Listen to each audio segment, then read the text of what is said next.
guys, today we are planting a bunch of Bonnie plants that we bought.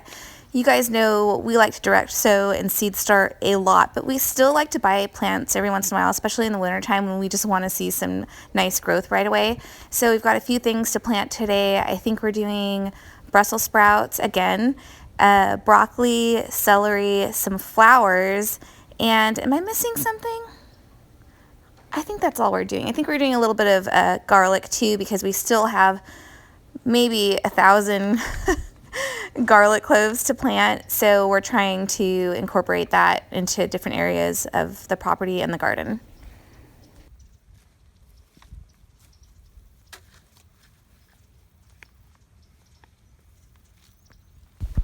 As you can see, I'm still really pregnant, so I'm not going to do a whole lot right now. I'm just weeding out some of the pak choi, like the dead leaves around the pak choi, because you can actually harvest pak choi continuously if you just take off the outer leaves instead of harvesting the whole plant.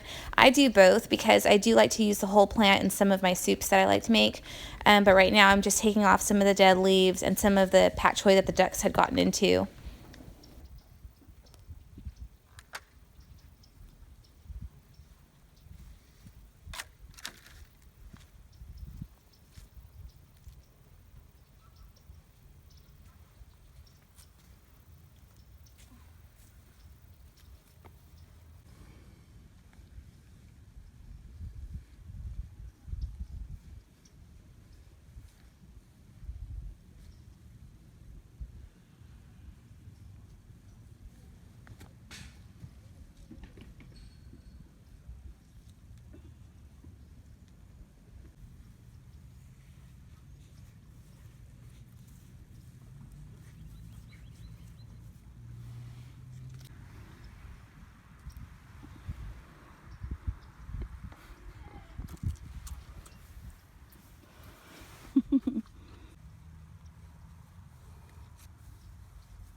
Alright, we usually plant butter crunch every year. I've been planting butter crunch lettuce, I don't know, for the last 10 to 15 years, and it's one of my favorite lettuces.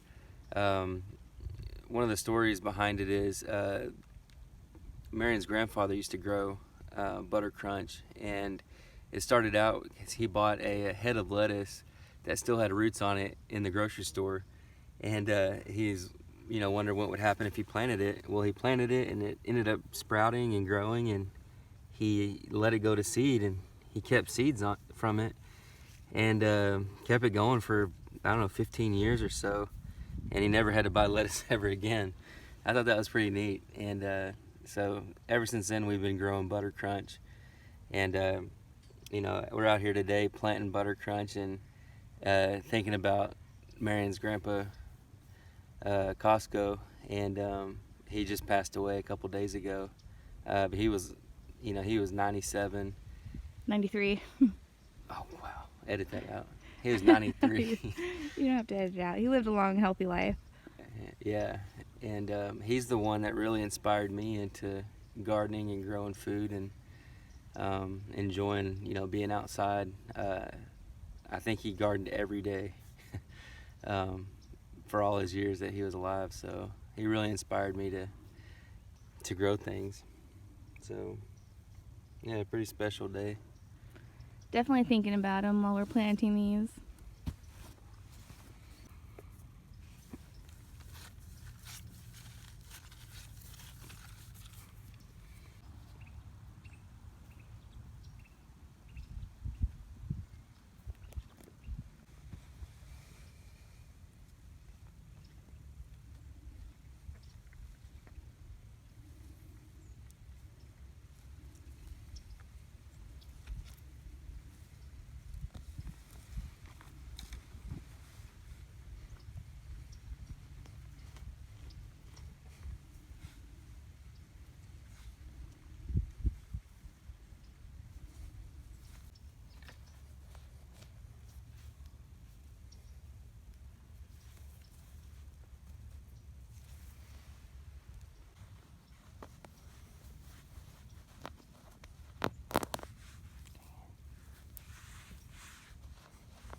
So we're planting some violas today as well.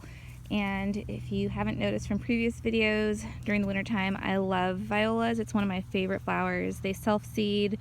You can seed save from them easily, and they're edible. You can make candies with them or just add them to your salads to add some color. And they do add a little bit of flavor. So we really love these. And we usually just plant one at the end of the rows because they spread out like crazy and they self-seed pretty much right away. And you'll get a ton of violas by spring.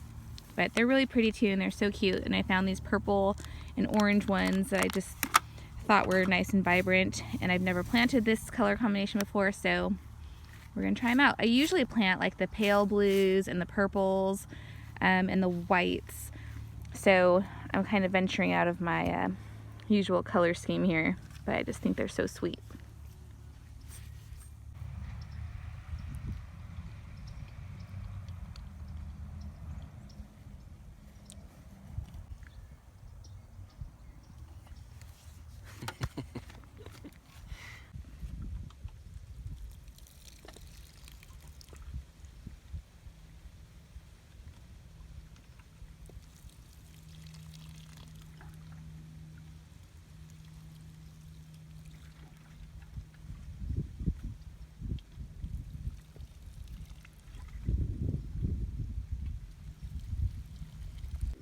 Do like I did, make a little hole like this.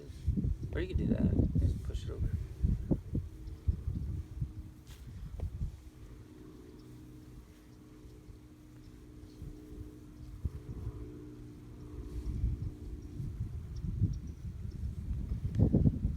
Good job, Bo. What? Awkward. Are you cringing? Cringe.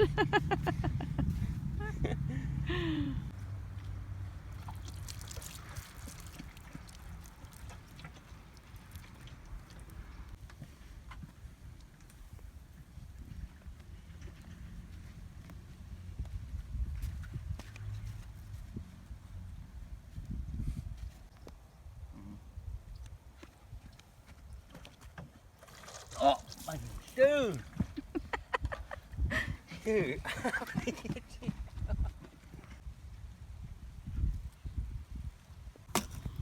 So now we're going to plant some dianthus at the end of some rows, and the dianthus petals are actually edible as well. So you can put those in salads. A lot of people like to sugar them and put them on cakes. Just don't put the pollen in there or any of the leaf structure. So just pick the petals off and you can eat those. These?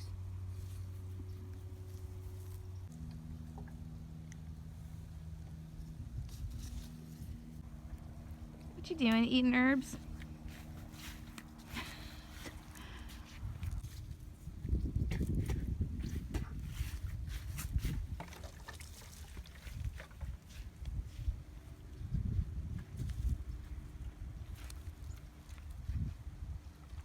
Dude, chill.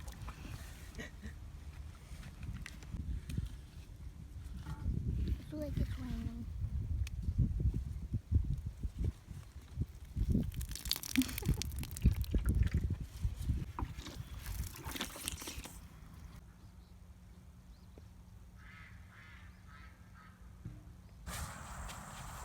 Let Mom.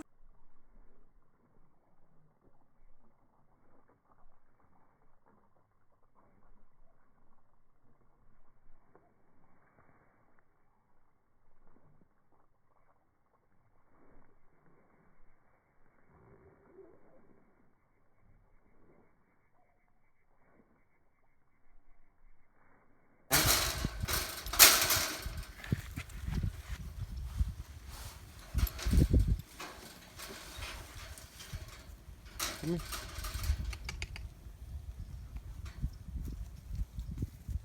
You got full blood today. Hi, buddy. Hi, the curry. Oh, baby. You don't let him out for that. Oh, baby.